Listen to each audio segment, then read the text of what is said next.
ज्या वेळेला एखाद्या पुरुषाची आई त्याला बोलते ना की माझी सासू खूप खराब होती, माझी नणंद खूप खराब होती, माझी जाऊ खूप खराब होती, त्यावेळेला त्यांनी मला खूप त्रास दिला, माझ्याकडून खूप काही काम करून घेतलं, मला खूप घालून पाडून बोलला, मला मारलं देखील,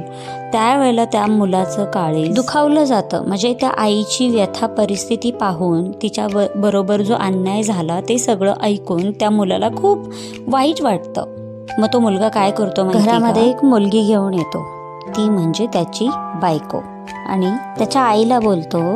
की हे बघ आई, मी घरामध्ये एक जनावर घेऊन आलोय,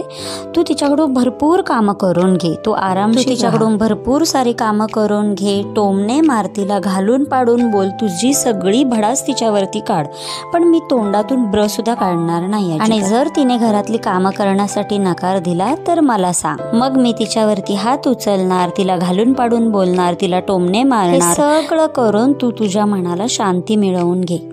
बरोबर ना? मग हे सगळं घडत असतं ज्या वेळेला ती सून हे सगळं सहन करत असते. मला हे कळत नाही, ज्या वेळेला त्या आईने स्वतःची व्यथा तिच्या मुलाला सांगितल्यावरती त्याचं मन दुखावलं गेलं, त्याला आईच्या वेदना यातना त्याला सहन नाही झाल्या, पण ती जी बायको आहे ती जे सगळं काही सहन करते, तिला एवढा त्रास होतोय,